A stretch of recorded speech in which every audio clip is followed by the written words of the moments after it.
Kesempatan untuk menjelajahi laut dalam adalah salah satu kesempatan yang paling menarik yang pernah manusia lakukan. Kesempatan ini menyadarkan kita betapa sedikitnya yang sesungguhnya kita ketahui tentang bumi ini. Seringkali kita dibuat terkesima oleh apa yang baru kita ketahui, dan ini berlaku untuk semua manusia. Tak terkecuali para peneliti yang sepertinya memiliki pekerjaan yang paling seru di dunia. Oh my god. Look at that. Wow. Look at Oh that my face. god. It's kind of like googly eyes. I think he ate We, too much. yeah. He's full. Ketika kita bicara tentang laut dalam, kebanyakan orang akan berpikir tentang titik terdalam di lautan, atau dasar lautan yang umumnya berada pada kedalaman 3,7 km. Sah, tetapi jangan lupakan keberadaan 3,22 km air di atasnya. Perairan di tengah kedalaman samudra. Pada kedalaman 200 meter hingga 1 km, sinar matahari mulai meredup. Tak mampu menembus lebih dalam. Ini adalah zona senja atau twilight zone. Titik di mana habitat mulai menjadi kejam terhadap para penghuninya, yang memaksa mereka beradaptasi dengan sempurna dari keterbatasan fisiknya. Tidak sedikit yang harus menghadapi kegelapan seumur hidupnya, sehingga banyak hewan yang memiliki mata yang sangat besar, seperti owlfish misalnya, yang memiliki mata yang sangat besar, yang mampu menyerap cahaya dari segala arah. Teleskop fish memiliki perilaku seperti namanya, seperti teleskop. Mengapung berdiri menghadap ke atas supaya matanya mampu menerima sedikit cahaya untuk membantu melihat mangsa yang lewat di atasnya. Di sisi lain, ikan seperti whalefish memiliki mata yang relatif kecil dibandingkan ukuran tubuhnya. Whalefish tidak bisa melihat keadaan di sekitar mereka, tapi mereka bisa melihat dengan merasakan getaran kecil di dalam air. Ini adalah beberapa contoh evolusi adaptif, di mana sebuah perubahan harus dilakukan oleh organisme tertentu untuk bisa bertahan di dalam habitatnya. Di perairan tengah di kedalaman samudra yang gelap, kesempatan untuk mendapatkan makanan sangatlah sedikit dan jarang. Dan banyak hewan telah menyesuaikan diri dan melakukan berbagai cara untuk memanfaatkan setiap kesempatan untuk mendapatkan makanan. Beberapa ikan memiliki rahang yang tidak berengsel, yang dapat membuka lebar dan memakan mangsa besar, bahkan lebih besar dari tubuhnya. Anglerfish memodifikasi bagian tubuhnya. Beberapa dari tulang belakangnya diubah menjadi semacam joran yang mencuat di dahi mereka. Dan dari sinilah mereka mendapatkan namanya. Angler dalam bahasa Indonesia adalah pemancing. Mancing mania, yes. Jika mereka dapat memikat mangsa potensial, hal yang harus mereka lakukan adalah membuka mulut besar itu dengan cepat. Dan semua air akan tersedot masuk, termasuk mangsanya. Pertanyaan yang paling sering dilontarkan adalah, bagaimana mereka bisa bernafas? Apakah ada oksigen di laut dalam? Pertanyaan umum tersebut menandakan bahwa pengetahuan manusia tentang laut dalam masih sangat minim.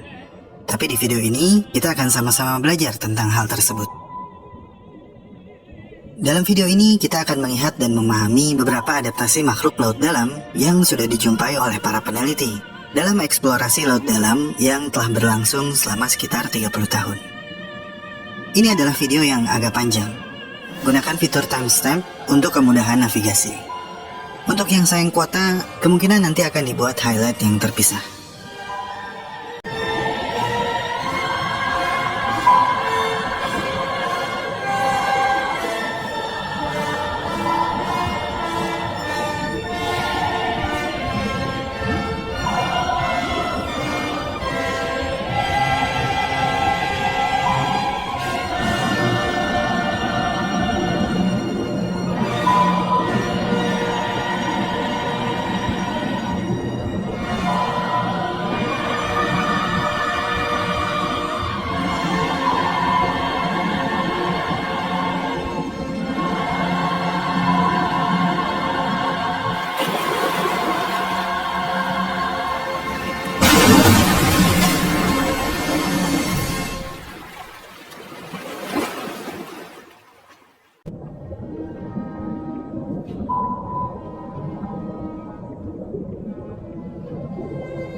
Secara umum, ikan bernafas dengan menyerap oksigen terlarut melalui insangnya. Oksigen terlarut akan selalu ditemukan di air. Jadi, kebanyakan hewan di laut dalam dapat bernafas dengan normal, menggunakan insang atau paru-paru mereka, seperti ikan di permukaan. Namun, di zona mesopelagis atau zona twilight, keadaan mulai menjadi gelap, tapi oksigen masih lumayan banyak. Di zona batipelagis atau zona midnight, kondisi habitat akan semakin ekstrim. Ada banyak faktor yang mengancam kehidupan makhluk yang tidak semestinya berada di sana. Mulai dari ketiadaan cahaya, tekanan air yang semakin tinggi, suhu rendah, nutrisi rendah, kandungan oksigen terlarut yang rendah, hingga keterbatasan makanan. Salah satu adaptasi ikan dan hewan lain di laut dalam adalah memiliki tingkat metabolisme yang sangat rendah, yang berarti mereka membutuhkan lebih sedikit oksigen daripada ikan di permukaan. Tujuan utama dari adaptasi ini adalah untuk menghemat energi, sehingga banyak ikan dan hewan lain di zona ini tidak banyak bergerak, melayang di badan air, bahkan terlihat seperti sedang tidur. Beberapa hewan hanya diam menunggu marine snow atau salju laut, yakni sisa-sisa organisme yang jatuh dari lapisan yang lebih kaya nutrisi di atasnya. Dengan cara ini, mereka dapat menggunakan lebih sedikit oksigen untuk memproduksi energi. Marine snow atau salju laut adalah hujan yang turun di laut dalam, yang terdiri dari sebagian besar detritus organik yang jatuh dari perairan di atasnya. Salju laut umumnya terdiri dari sisa-sisa bangkai tumbuhan dan hewan, serta mereka. Ini adalah proses penting untuk mengekspor energi dari zona fotik yang kaya cahaya ke zona afotik di bawahnya. Siklus ini juga disebut sebagai pompa biologis. Salju laut memainkan peran penting dalam siklus karbon global.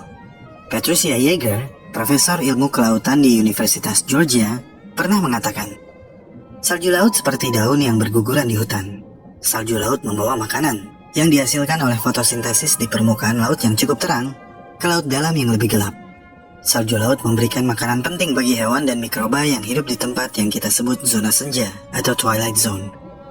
Rata-rata, curah hujan salju ini bertambah hingga sekitar 2 buah apel per meter persegi. Tidak banyak, tapi sepertinya sudah cukup untuk menghidupi hewan di laut dalam. Banyak hewan laut yang beradaptasi untuk memanfaatkan marine snow sebagai sumber energi mereka, seperti cacing laut dalam, larva hewan laut, atau hewan laut yang berukuran lebih kecil, yang akan menjadi mangsa bagi hewan yang berukuran lebih besar.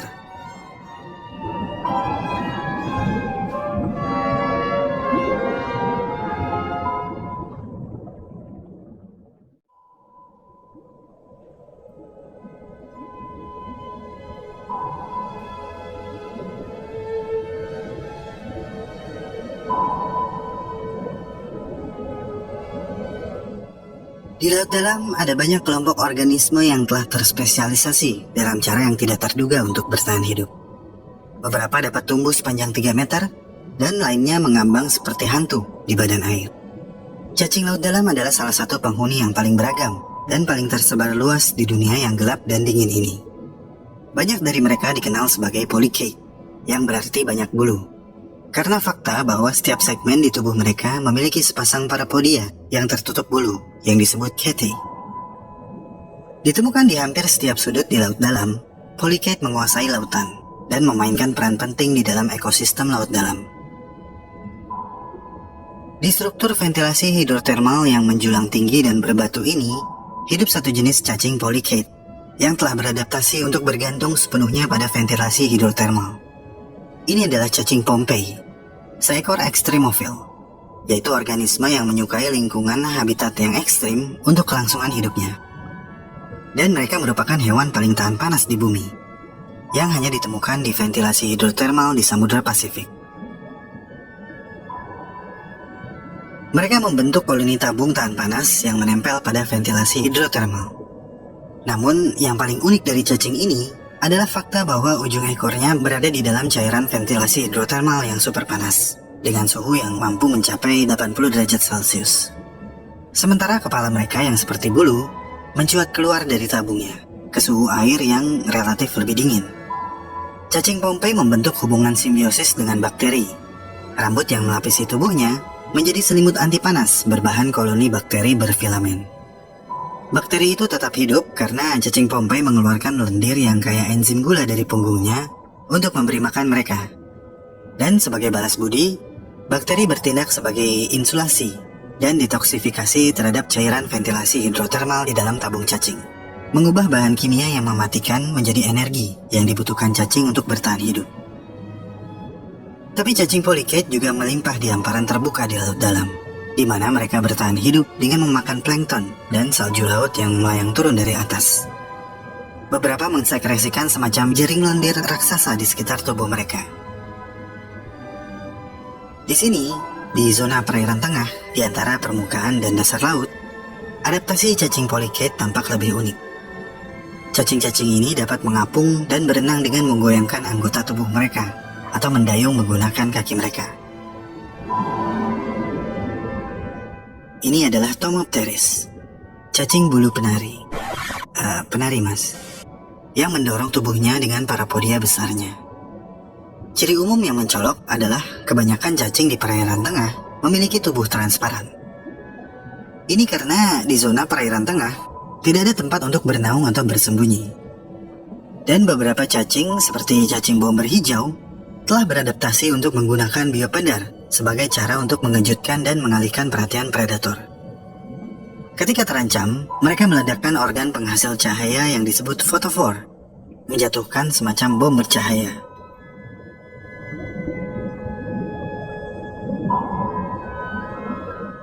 Dan ketika cacing-cacing yang mengapung di laut dalam ini mati, tubuh mereka akan tenggelam ke dasar laut dan akan dimanfaatkan oleh polychaete lain yang hidup di sana.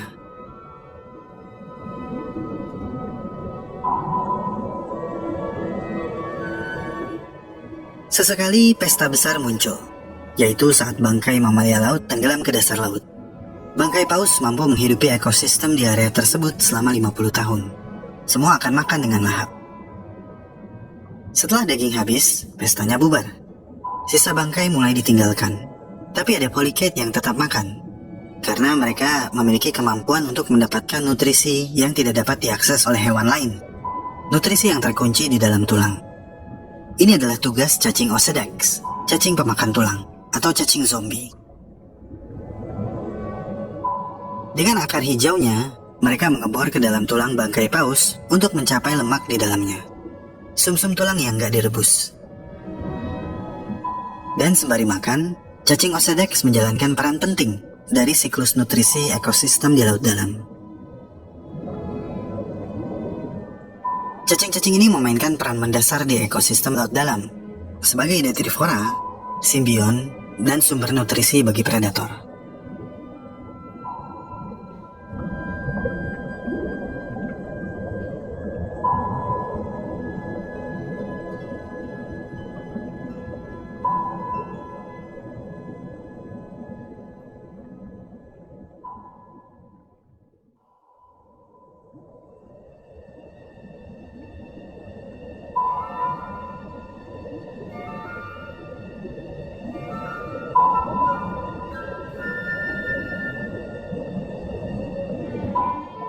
Mengambang di arus lautan terbuka yang luas, seutas tali panjang dan tembus pandang menjuntai hampir tak terlihat. Di atasnya, melayang semacam kantung berwarna biru. Ini adalah Portugis manowar, yang terkenal dengan sulur-sulurnya yang mematikan, yang memanjang hingga 30 cm ke bawah. Dengan tentakel yang penuh sengat, serta tubuhnya yang seperti agar-agar, mereka sering dibilang ubur-ubur. Mereka memang masih bersaudara, tapi meskipun tampak seperti organisme tunggal, Portugis manowar sebenarnya adalah sebuah koloni. Mereka adalah siphonophore. Bukan hanya satu, tapi ribuan hewan mikroskopis yang berbeda yang bergabung menjadi satu superorganisme. Siphonophore adalah makhluk langka dan aneh. Mereka adalah Cnidaria, masih berkerabat dengan ubur-ubur, karang, dan anemon laut. Tapi makhluk apa yang membentuk koloni yang sangat megah ini? Mereka dikenal sebagai zooid, organisme multiselular kecil yang menyaring plankton di dalam air. Tentakel kecil dan tipis yang menjuntai di bawah zooid mereka meningkatkan luas permukaan, memungkinkan mereka untuk menangkap lebih banyak mangsa. Secara individu, zooid berukuran kecil, seringkali hanya sepanjang 1 mm. Tetapi ketika mereka bersatu, mereka dapat ditemukan dalam ukuran yang sangat besar. Beberapa dapat tumbuh hingga sepanjang 40 meter, menjadikan mereka berukuran lebih panjang dari paus biru, yang sering dianggap sebagai hewan terbesar di bumi. Setiap zooid dalam koloni adalah klon, tapi kelompok klon yang berbeda ini memiliki peran yang juga berbeda.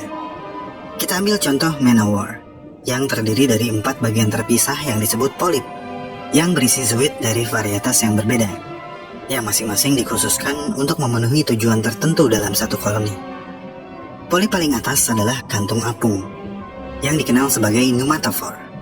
Polip kedua adalah tentakel, sekelompok daktilozoid yang dilapisi nematosis berisi racun yang dapat melumpuhkan dan membunuh makhluk kecil.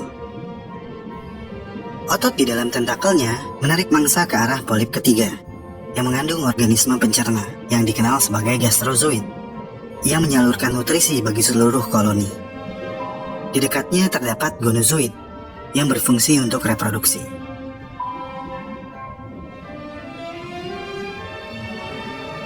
Masing-masing zooid saling bergantung satu sama lain untuk melakukan apa yang tidak dapat dilakukan jika mereka tidak berkoloni. Dan ini menunjukkan peran simbiosis yang saling disiplin, yang memungkinkan koloni ini bertahan hidup. Dan Portugis Manowar menunjukkan bahwa meskipun penampilannya sederhana, Siphonophore adalah organisme yang sangat kompleks, yang hidup dengan cara yang sepenuhnya unik. Semua Siphonophore adalah predator, menggunakan beberapa metode yang sangat efisien untuk menangkap krustasea dan ikan kecil. Beberapa, seperti Erena sirena, memikat mangsanya dengan menggunakan umpan bercahaya, seperti anglerfish. Dan karena perilaku ini, mereka mendapatkan nama mereka, seperti makhluk mitologis Siren, yang memikat para pelaut ke arah mereka dengan keindahannya, diam-diam menghanyutkan. Kemudian ada Pyrosome, koloni dengan struktur tubuh seperti kaos kaki tembus pandang yang berkilauan. Mereka seperti Siphonophore, terdiri dari ribuan zooid, tapi perbedaannya terletak pada penampilan mereka, yang seringkali menyerupai tabung berlubang di mana mereka menangkap dan mencerna mangsanya yang terperangkap dalam tubuhnya. Dengan struktur berukuran besar dan kemampuan biopendarnya, mereka sangat mengintimidasi. Nama Pyrosome menggambarkan tubuh bercahaya mereka, yang berasal dari kata Yunani untuk pyro yang berarti api dan soma yang berarti tubuh. Ada cara lain di mana zooid diketahui menyusun diri mereka sebagai koloni. Ini adalah bryozoa, koloni filter feeder yang membutuhkan permukaan untuk hidup. Mereka menumbuhkan struktur bercabang, atau pada spesies air tawar dapat membentuk gumpalan seperti agar-agar. Tapi tidak seperti Siphonophore dan Pyrosome, bryozoa menghasilkan kerangka kalsium karbonat yang keras, karena setiap zooid dalam koloni bryozoa mensekresikan eksoskeleton. Dengan memiliki kerangka keras ini, berarti bryozoa dapat menjadi fosil. Dan nenek moyang mereka memang muncul dalam catatan fosil sejak 500 juta tahun yang lalu, di mana mereka hidup berdampingan dengan laba-laba laut yang ini.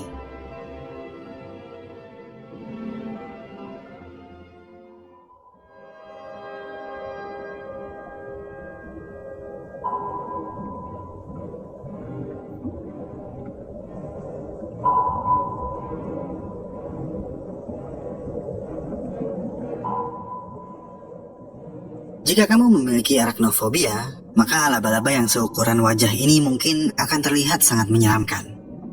Namun laba-laba laut raksasa ini bukanlah laba-laba, dan mereka juga tidak menggigit. Jadi nggak perlu takut dengan monster laut dalam ini. Persamaannya hanya dari penampilannya, yaitu 8 kaki di tiap sisi tubuhnya. Udah, itu aja. Laba-laba laut tidak memiliki taring berbisa, tetapi mereka menggunakan organ berbentuk tabung di kepala yang disebut proboscis untuk memakan invertebrata seperti ubur-ubur dan anemon laut dengan cara menghisap sari tubuh mereka.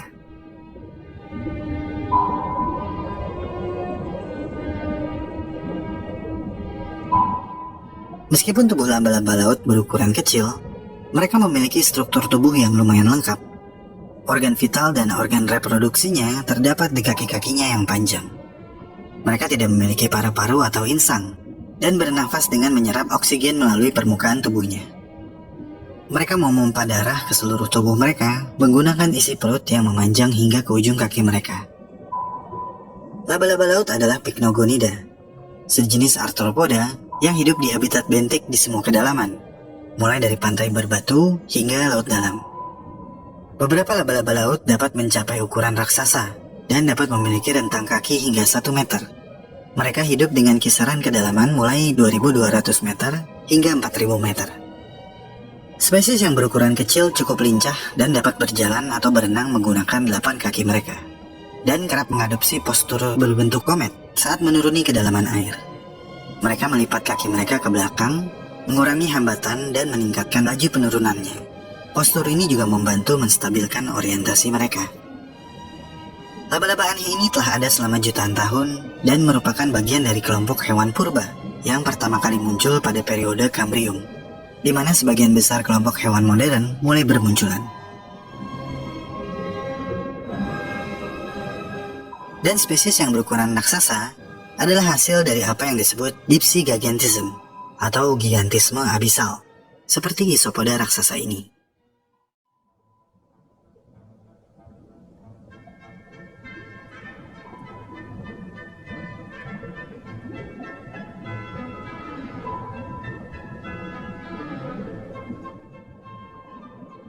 Isopoda raksasa adalah salah satu hewan pengurai penting di lingkungan laut dalam. Mereka kebanyakan karnivora dan memakan bangkai hewan yang jatuh ke dasar laut, seperti paus dan cumi-cumi. Mereka juga diketahui memangsa hewan yang bergerak lambat atau hiu yang berenang terlalu dekat.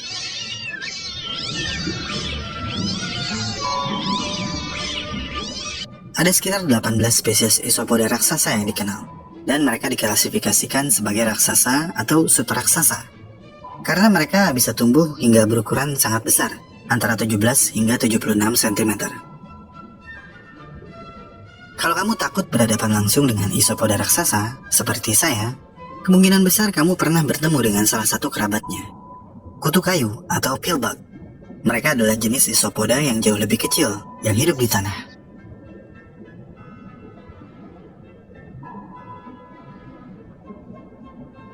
Dan ukuran besar dari isopoda raksasa ini adalah dipsygigantism atau gigantisme laut dalam, yang merupakan kecenderungan makhluk yang hidup di habitat kedalaman ekstrim menjadi berukuran lebih besar daripada makhluk yang hidup di habitat dangkal. Ini disebabkan oleh banyak faktor, seperti suhu yang lebih dingin, tekanan air yang lebih besar, serta kelangkaan makanan. Karena kesempatan untuk makan tidak datang terlalu sering pada kedalaman yang sangat rendah, maka ketika makanan pada akhirnya muncul, isopoda raksasa benar-benar melahap dengan ganas. Mereka bisa makan dengan banyak karena mereka memiliki 4 set rahang yang dibuat untuk mengoyak daging. Tapi sekali lagi, makanan di bawah sana cukup langka, sehingga mereka beradaptasi dengan kelaparan. Mereka terbiasa lapar. Adaptasi lain yang mereka miliki termasuk metabolisme yang sangat lambat dan membatasi gerakan tubuh mereka sebanyak mungkin. Faktanya, ada kasus di mana isopoda yang dipelihara di penangkaran di Jepang tidak makan dan seperti tidur selama hampir 4 tahun.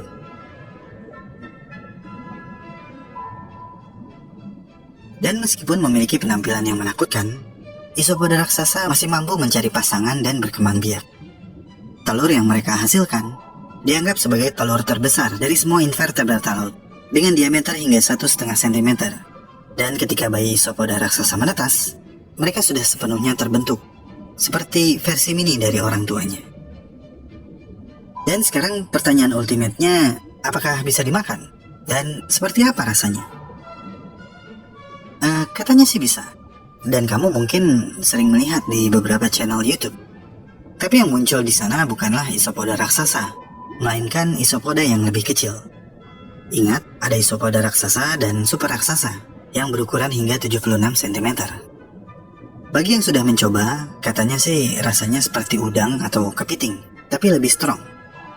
Makasih, tapi saya lebih memilih makan udang atau kepiting beneran. Atau mendingan makan gurita atau cumi aja deh. Atau cumi gurita, seperti yang satu ini.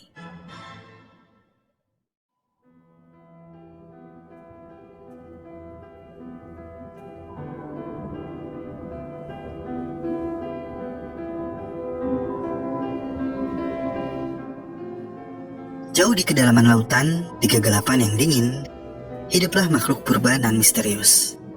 Vampire squid, atau cumi-cumi vampir. Tapi tenang, sebelum panik, ada 2 hal yang harus kamu ketahui tentang hewan misterius ini. Pertama, mereka bukan vampir. Kedua, mereka bukan cumi-cumi. Nama ilmiah mereka adalah Vampiroteuthis infernalis, atau jika diterjemahkan menjadi cumi-cumi vampir dari neraka. Nama yang terdengar keren dan membuat mereka terdengar sangat menyeramkan dan spesial. Dan mereka memang spesial. Struktur dasar tubuh mereka sangat mirip dengan gurita dan cumi-cumi. Tapi sesungguhnya mereka berada di garis cephalopoda sebelum terbelah menjadi cumi-cumi yang berkaki 10 dan gurita yang berkaki 8. Mereka adalah makhluk yang sangat kuno.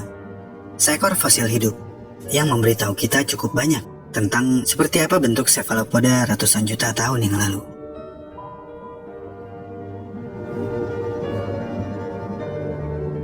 Beberapa tahun yang lalu, kita hanya bisa mempelajari mereka dari fosil yang berusia lebih dari 200 juta tahun. Makhluk ini adalah satu-satunya ordo Vampiromorphida yang selamat dan tidak mengalami perubahan bentuk untuk waktu yang lama. Ini karena ia beradaptasi dengan sangat baik di lingkungannya. Vampiroteuthis hidup di kedalaman sekitar 1.800 hingga 3.000 meter. Kedalaman di mana oksigen cenderung menipis. Zona minim oksigen. Sebagian besar kehidupan tidak dapat bertahan di lingkungan yang sangat minim oksigen ini. Tapi Vampiroteuthis tinggal di sini dengan cukup nyaman. Mereka memiliki tingkat metabolisme yang relatif rendah. Jika manusia memiliki hemoglobin dalam darah untuk menahan oksigen, cephalopoda memiliki pigmen darah yang disebut hemosyanin, yang mampu menahan lebih banyak oksigen. Vampiroteuthis mengapung secara alami dan tidak harus mengeluarkan banyak energi untuk berenang. Video ini direkam dengan real time, dan seperti yang kamu lihat, cumi-cumi vampir ini seperti melayang dengan santai. Hanya sedikit hewan lain yang hidup di habitat ini. Ini berarti tidak banyak predator yang harus dihindari. Tapi ini menimbulkan pertanyaan lain. Apa yang mereka makan?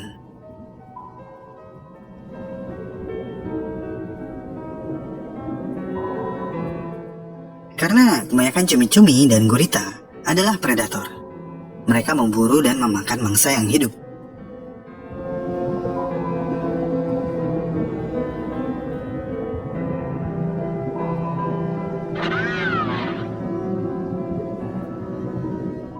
Ingat dengan marine snow atau salju laut yang disebutkan sebelumnya?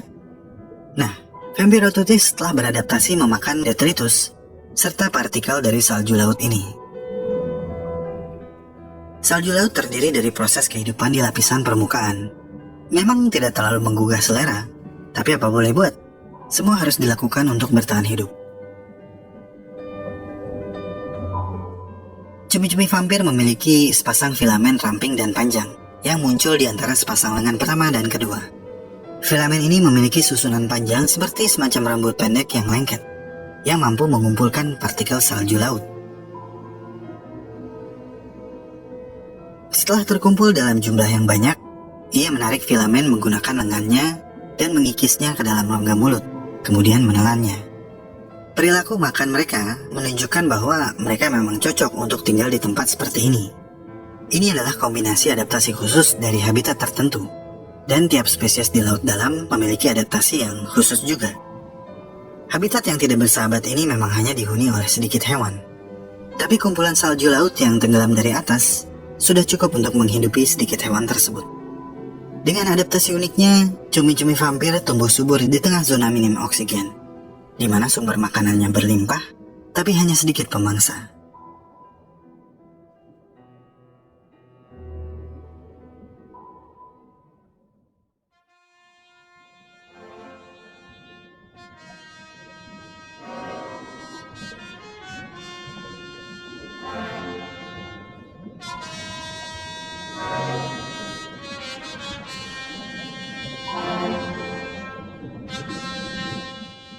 Sedikit di atas area kekuasaan Vampire Squid, di kedalaman 600 sampai 1000 meter, hidup pemangsa berwajah asimetris. Bukan hal yang aneh, karena kalau kamu perhatikan wajah kamu di cermin, wajah kamu juga asimetris. Sisi kiri tidak sama seperti sisi kanan. Tapi wajah asimetris dari cumi-cumi stroberi ini sangat menarik perhatian. Cumi-cumi stroberi memiliki satu mata kecil dan satu mata yang jauh lebih besar. Aneh, Ya, tapi keanehan ini sebenarnya adalah bentuk adaptasi yang brilian untuk kehidupan di laut dalam. Karena dengan mata asimetris ini, cumi-cumi stroberi mampu berburu makanan baik di atas maupun di bawahnya. Peneliti mempelajari keunikan ini karena setiap kali dijumpai, cumi-cumi raksasa ini hampir selalu mengapung dalam posisi miring, dengan mata yang besar menghadap sedikit ke atas dan mata yang lebih kecil menghadap sedikit ke bawah. Para peneliti menduga kalau mata besar mereka telah berevolusi menjadi perangkat counter illumination yang mengungkap penyamaran mangsa yang bersembunyi di atasnya. Mata besar itu melihat ke atas, mencari makhluk yang memancarkan siluet pada cahaya biru yang meredup, menyaring cahaya dari permukaan. Sementara mata kecil dikhususkan untuk menangkap kilauan biopendar dari predator atau mangsa yang bersembunyi di bawahnya. Dan berbicara tentang biopendar, cumi-cumi stroberi memiliki triknya sendiri. Lubang-lubang di tubuhnya yang membuatnya terlihat seperti stroberi sebenarnya mampu memancarkan cahaya.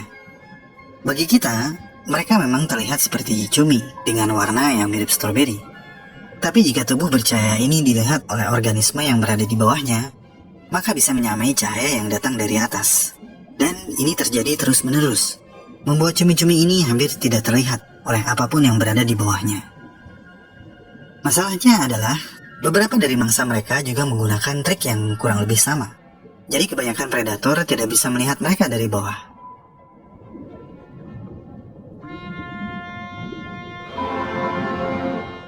Nah, disinilah fungsi mata yang besar dan melotot ke atas itu. Jika kita perhatikan, mata raksasa cumi-cumi stroberi agak kekuningan ya. Tapi ini tidak mengganggu sama sekali. Ini adalah semacam filter untuk menyerap lebih banyak cahaya biru. Cara bekerjanya kira-kira seperti ini. Sebagian besar biopendar yang dihasilkan kebanyakan organisme di lautan berupa cahaya biru kehijauan. Ini karena warna-warna tersebut memiliki gelombang cahaya yang lebih pendek, yang dapat merambat dan terlihat lebih baik di dalam air. Nah, dengan filter kekuningan ini, biopendar dari mangsa mereka akan menjadi terlalu hijau jika dibandingkan dengan cahaya biru dari atas.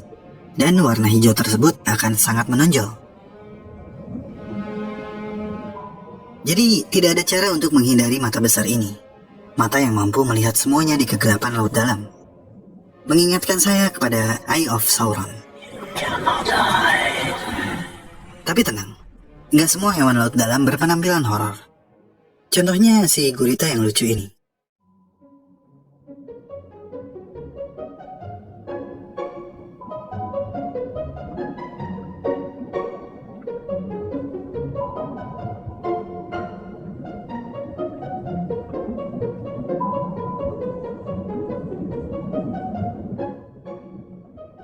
Gurita yang jarang terlihat ini dikenal sebagai Dumbo octopus.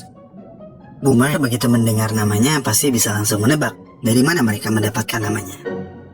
Tapi buat kamu zoomer yang lagi bingung, Dumbo adalah gajah dengan kuping lebar yang bisa terbang dalam film Disney. Nama Dumbo diberikan karena sirip gurita ini terlihat seperti telinga besar Dumbo. Mereka termasuk dalam keluarga Ophistotutidae atau umbrella octopus, gurita payung kalau dalam bahasa Indonesia. Hewan ini dikelompokkan berdasarkan keberadaan membran di antara lengannya, yang jika dibentangkan terlihat seperti bentuk payung. Ada 13 spesies Grimpotutis yang diketahui. Mereka ditemukan di seluruh dunia, termasuk di Antartika. Mereka hidup di kedalaman hingga sekitar 5.000 meter. Dumbo octopus adalah gurita yang diketahui mampu hidup di dekat atau di dasar laut. Dan mereka sering terlihat beristirahat atau merangkak di dasar laut. Meskipun mereka bisa berenang, mereka memiliki kebiasaan berenang yang berbeda dari kebanyakan gurita. Mereka mengepakkan sirip yang seperti telinga itu untuk mendorong tubuh mereka ke atas. Grimpotutis memakan cacing, krustasea, kerang, dan copepoda. Predator alami mereka termasuk hiu dan cephalopoda yang lebih besar. Grimpotutis tidak memiliki kantung tinta seperti kebanyakan gurita. Tapi mereka masih bisa menggunakan sel kromatofornya untuk mengubah warna tubuh, yang membantu mereka menghindari predator. Ketika sedang beristirahat di dasar laut, mereka seringkali menyamarkan diri agar menyatu dengan dasar laut. Karena imut, biasalah, jadi banyak yang ingin pelihara mereka di akuarium. Boleh aja, mereka tidak terancam punah.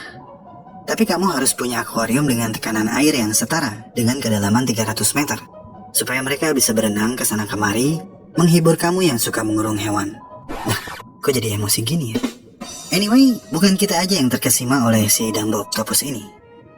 Setiap kali menjumpai mereka, peneliti selalu takjub akan keuuan mereka. Dan karena hal ini, ada satu spesies Ophistotutis yang ingin dinamakan Adorabilis, karena terlihat sangat adorable.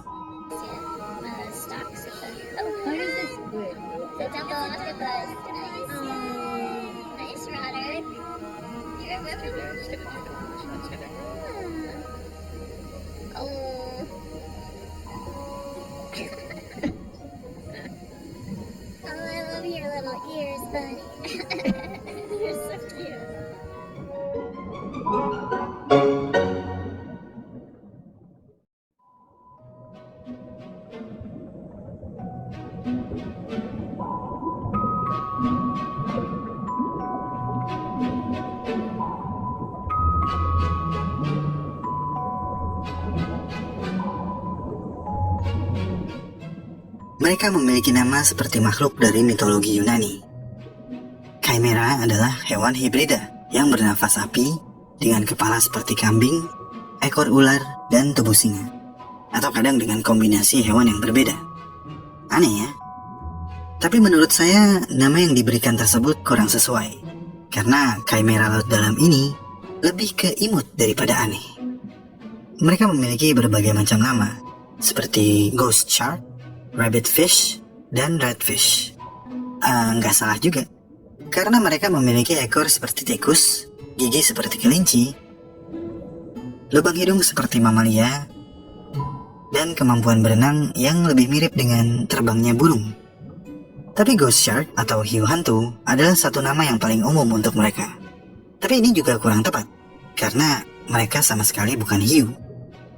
Kerabat terdekat mereka yang masih hidup memang hiu, tapi mereka bercabang terpisah dari garis evolusi sekitar 400 juta tahun yang lalu. Mereka termasuk ikan yang paling primitif. Seperti hiu, kerangka chimera terbuat dari tulang rawan, dan mereka bertelur dalam semacam kantung, serta menggunakan elektroreseptor untuk mencari mangsa. Namun mereka berbeda dari hiu, karena memiliki insang yang tersembunyi. Insang mereka ditutupi oleh operculum atau penutup insang. Dan gigi mereka tidak seperti gigi hiu yang silih berganti. Chimera memiliki lempeng gigi seperti hewan pengerat yang tidak dapat berganti. Chimera bahkan memiliki tulang punggung yang berbisa untuk perlindungan dari predator. Ketika pertama kali ditemukan pada tahun 2002, para peneliti berpendapat kalau Chimeridae adalah hewan langka. Tapi 10 tahun kemudian diketahui bahwa Chimera sebenarnya relatif umum dan tersebar luas di laut dalam, dengan sekitar 50 spesies yang telah diketahui secara global. Ini kembali membuktikan kalau pengetahuan kita tentang laut dalam memang sangatlah sedikit. Mereka hidup pada kedalaman antara 200 hingga 2500 meter. Beberapa spesies chimera bisa mencapai panjang hingga 1,5 meter. Mangsa utama mereka adalah kerang dan moluska.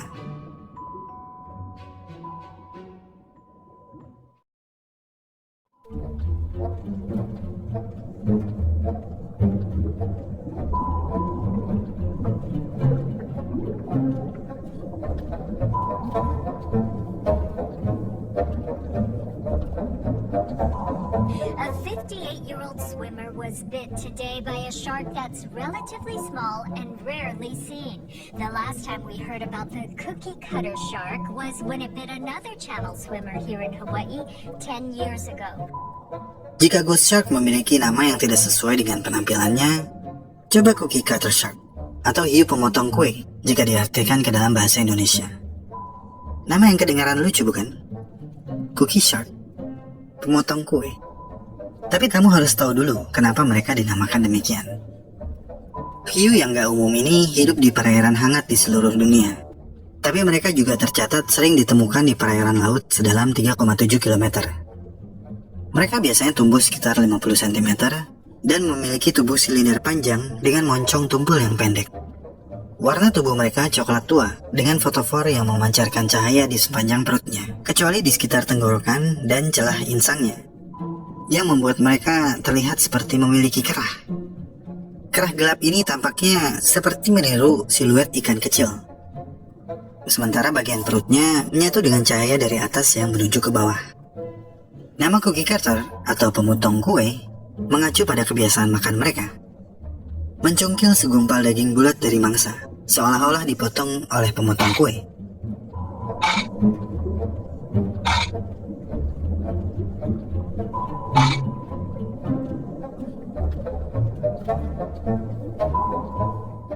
Pemotong kue yang dimaksud adalah ini.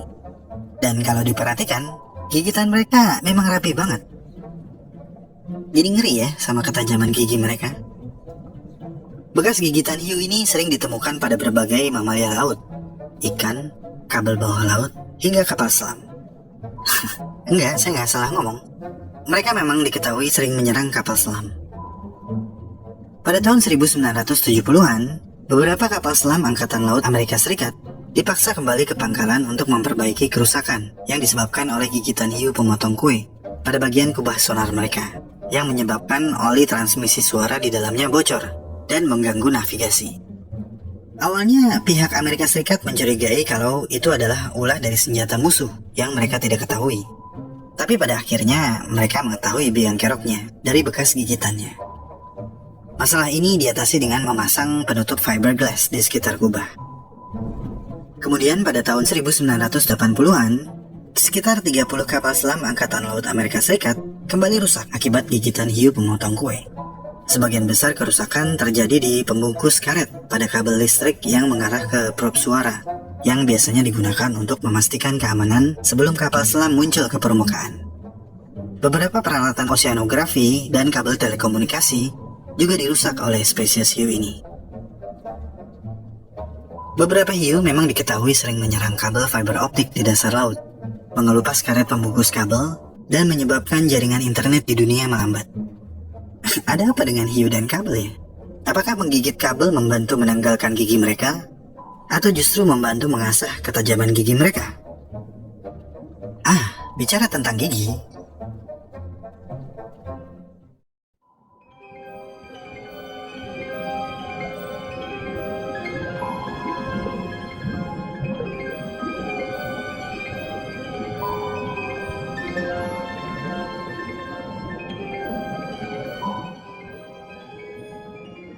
Fangtooth ditemukan di lautan beriklim sedang dan tropis di seluruh dunia pada kedalaman antara 500 sampai 5000 meter. Mereka secara alami tersamarkan dengan baik berkat warna tubuh mereka yang hitam coklat tua, dari ekor hingga kepala lapis zirah mereka yang khas. Hal yang paling mencolok dari ikan ini adalah mulutnya yang penuh dengan gigi tajam, termasuk taring depannya yang sangat besar. Dan dari sinilah asal nama mereka, Fangtooth, yang berarti gigi taring. Taring di rahang bawah sangat besar, sehingga mereka tidak bisa menutup mulutnya dengan normal. Tapi mulut mereka memiliki kantung yang dibentuk khusus di langit-langit mulutnya, sehingga ketika rahang tertutup, kantong ini meluas ke soket di kedua sisi otak, mencegah taring-taring tersebut menusuk otak mereka. Ikan Fangtooth adalah predator yang rakus, dan diperkirakan menggunakan kemoreseptor untuk menemukan mangsa di laut dalam yang gelap. Mereka akan mencoba memakan apa saja yang mereka temukan. Pada siang hari, Fangtooth akan tetap berada di wilayah laut yang lebih dalam dan akan naik ke perairan yang lebih dangkal pada malam hari untuk mencari makan. Terkadang mereka berenang bersama dalam kelompok kecil, seperti piranha. Ikan dewasa mampu menelan mangsanya secara utuh, dan biasanya mereka memangsa ikan lamban dan cumi-cumi. Sementara ikan yang lebih muda memakan zooplankton. Meskipun rupa mereka menakutkan, mereka berukuran relatif kecil. Spesies terbesar yang pernah ditemukan hanya sekitar 17 cm panjangnya. Dan karena berukuran kecil, mereka dimangsa oleh ikan pelagis yang lebih besar, seperti marlin dan tuna. Di laut dalam, biopender seringkali digunakan beberapa hewan untuk menyinari mangsa atau pemangsa mereka. Dan baru-baru ini ditemukan bahwa beberapa spesies ikan laut dalam, termasuk Fangtooth, memiliki warna tubuh yang sangat hitam, yang mampu menyerap lebih dari 99,5% cahaya. Dan karena hal ini, banyak hewan yang tidak mampu melihat mereka dengan baik. Fangtooth memiliki reflektansi rendah ini dengan menggunakan beberapa lapisan melanosom yang saling menumpuk di kulit mereka. Ukuran dan bentuk melanosom telah dioptimalkan untuk meminimalisasi reflektansi mereka. Lapis demi lapis melanosom ini tidak memiliki celah antar sel pigmen yang biasanya ditemukan pada spesies ikan berwarna gelap. Penemuan ini dapat dipelajari manusia untuk menciptakan bahan penyerap cahaya baru yang bisa diaplikasikan pada benda-benda seperti panel surya dan teleskop.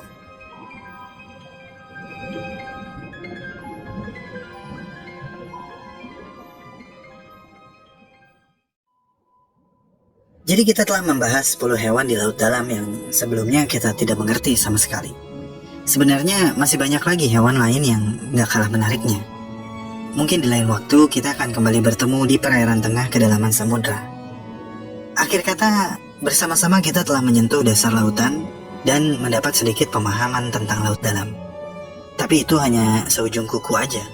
Karena faktanya 95% lautan masih belum dijelajahi oleh manusia. Semoga di waktu mendatang dengan kemajuan teknologi mutakhir, eksplorasi laut dalam menjadi garis depan dalam penelitian di bumi. Karena kita sama sekali nggak tahu apa yang belum terungkap di balik alam gelap di bawah ombak. Untuk kamu yang takut sepanjang video, jangan dong. Karena sebenarnya di permukaan bumi ada sekelompok manusia yang juga memiliki sifat seperti makhluk laut dalam. Mereka adalah anak kos. Bedanya, mereka tidak hidup dalam kegelapan seperti makhluk laut dalam. Tapi bila ditelaah, anak kos adalah makhluk yang spesial. Mereka kuat akan tekanan, tahan lapar, hemat energi, dan bisa hidup tanpa pasangan dalam waktu yang cukup lama. Tetap semangat ya anak kos. Tanamkan keyakinan, adaptasi ekstrim yang sedang kamu lakukan akan membawa manfaat di waktu mendatang.